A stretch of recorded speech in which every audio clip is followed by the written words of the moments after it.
All right, let's talk about the top 5 extras that I have at Disney World. I have done a lot of extras at Disney World. I have tried as many as I could, and I want to talk through the top 5 ones I have that are still around. That's going to be my threshold because there are a couple that are no longer still around that I love that would definitely hit this list if they were still here.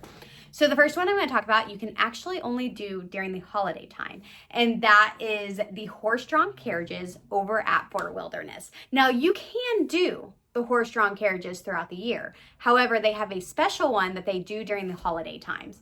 And I think it's $45 for the entire carriage. So much fun. They pick you up and then they take you around all the campsites, but the campsites are all decorated in Christmas lights. So think of it, those things that you drive in your normal town where they'll have all the lights and you drive through. It's like that, but all the RV camp. You're on a horse-drawn carriage. The horse is pulling. You get a pin at the end, which was super exciting for my husband. I had no idea. And he was like, "You playing this?" I was like, "No, but still, it was cool." It was so relaxing, so much fun, super cost effective for what it was. And we were not expecting it. I think that's probably what made it so much fun is we were not expecting how fun it was going to be. The second thing I'm going to do, I'm going to go from a very least expensive to a very expensive one. We did Victoria and Albert's our first year of going to Disney. It was supposed to be our once in a lifetime opportunity trip. And so we were going to do everything. It was about $1,300 after tip. We did do the wine pairing, the best meal I've ever had in my life. I can't even tell you what I ate. I have the menu stored up in my Disney collectibles, but it was absolutely amazing.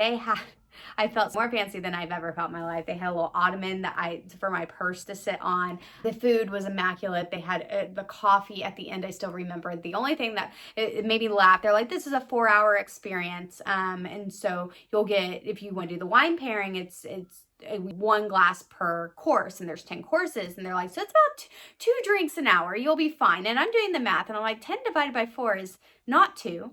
The picture we took at the end of the night, our faces are just beet red, but 10 out of 10. I want to do it again at some point. I also want to do Takumi Tay. So those are incredible. They were so much fun.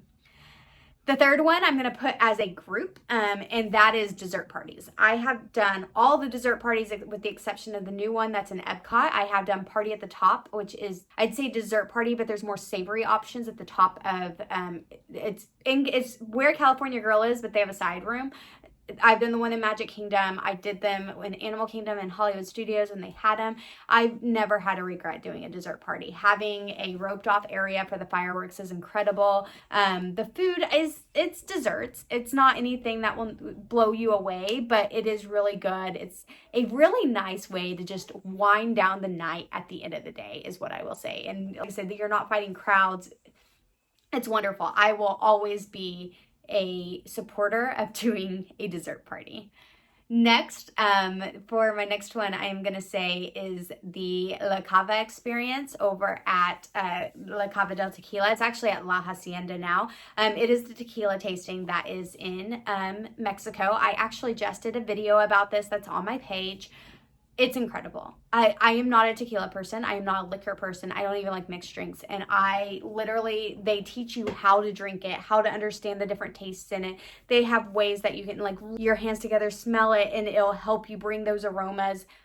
Amazing, amazing experience. Like, we'll recommend this one over and over again. You learn so much. I think my one caveat that I will say is do not get too drunk. I drank all of my drinks the first time. Do not recommend that at all. It's a lot. So yeah.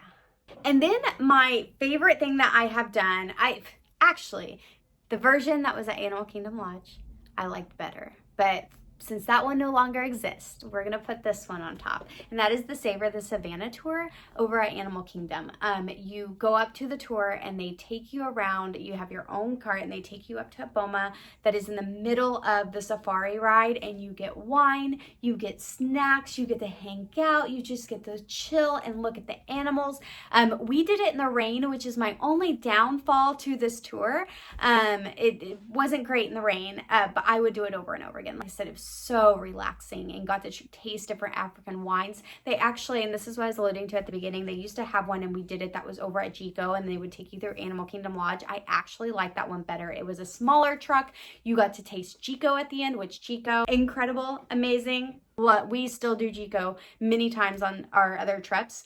So I liked that one better because of the wines at Chico. But Savor the Savannah is still amazing. It's still my top choice. Anyways, those are my top 5 that I have. But I have done many, many more. If there is one that you are curious about, feel free to ask about it and maybe I'll make a video on it. Thanks, bye.